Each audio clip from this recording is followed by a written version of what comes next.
এতদিন আপনারা আমাদের কাছে ম্যাক্সিমাম ব্র্যান্ডের ফোনটা দেখেছেন, তো এখন আমাদের কাছে চলে এসেছে i16 Pro, যেটার মডেলটা কাইন্ড অফ সেম, বাট কিছু ফিচার অ্যান্ড কিছু জিনিসপত্র আলাদা অ্যান্ড প্যাকেজিংটাও আলাদা। এটা হচ্ছে এরকম বক্সে আসে। হ্যাঁ, বক্সটা আমি ওপেন করছি। তো ওপেন করার পর ফোনটা বের করলাম। তো ফোনটার আউটলুকটা ঠিক এরকম, সেম অ্যাজ ওরকমই দেখতে, মানে ম্যাক্সিমাম ব্র্যান্ডের ওইটার মতোই। আর এটা হচ্ছে লোগো যেটা, সেটা একদম ভিজিবল। আগের আমাদের যে ম্যাক্সিমাম ব্র্যান্ডের ফোনটা ছিল ওইটার লোগোটা একটু ব্ল্যাকের মধ্যে ছিল, আপনি খেয়াল না করলে মানে ভালো করে খেয়াল না করে দেখলে দেখা যেত না, বাট এটা হচ্ছে একদম ভিজিবল। আর এটা হচ্ছে উপরে একটা পেপার পলি, যেটা উঠিয়ে দিলেই হচ্ছে একদম শাইনি ব্যাপারটা থাকবে, বাট এটা আমি উঠাচ্ছি না এখন, এটা থাকুক।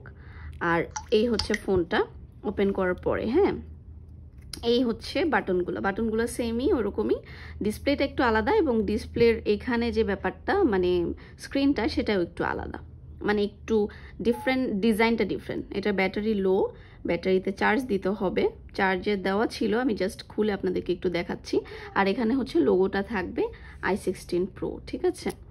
এই হচ্ছে ব্যাপার। আর এখানে দেখেন অফ করার সময় আপনাকে হচ্ছে এখানে দেখাবে পাওয়ার, মানে পাওয়ার অফ করতে চান, এরোপ্লেন করতে চান, নাকি হচ্ছে সাইলেন্ট করতে চান, তিনটা মোড, যেটা ওই ফোনে ছিল না। আমি এটা একটু ডিফারেন্ট দেখলাম, হয়তো ভিতরে আরও কিছু ফিচার ডিফারেন্ট থাকতে পারে। আর হচ্ছে বক্সে কি কি থাকবে, বক্সে হচ্ছে টাইপ সি কেবল থাকবে, এটার অ্যাডাপ্টার থাকবে না। ওইটাতে কিন্তু আমাদের আগের যে ব্র্যান্ডটা ওইটাতে কিন্তু ফুল চার্জারই থাকতো টাইপ বি, বাট এটা হচ্ছে টাইপ সি কেবল, যেটা আপনার অ্যাডাপ্টারের সাথে কানেক্ট করে চার্জ দিতে পারবেন। আর হচ্ছে এটার বক্সের ভিতরে থাকবে একটা ফিতা, যেটা আপনারা হচ্ছে এই ফোনে চাইলে ঝুলাতে পারবেন। আর এটা হচ্ছে সিম স্লট ওপেন করার যে পিনটা, সেইটা, এগুলো সেমই থাকতেছে। তো এই হচ্ছে ব্যাপার, আপনাদেরকে ভিতরটাও দেখাই দিলাম, আসলে বক্সে আপনারা কি কি পাবেন সেটাও দেখা দিলাম। এই যে ব্যাটারি লো, এই জন্য হচ্ছে এখানে আপনারা নোটিফিকেশন বারে সিগন্যালটা দেখাচ্ছে। সো আমি এখন চার্জে লাগিয়ে দিব এটাকে। আর এটা চার্জিং ব্যাকআপ ভালোই, 2-3 দিনের মতো আপনারা পেয়ে যাবেন একদম রেগুলার ইউজ করলেও। তো এই হচ্ছে ব্যাপার।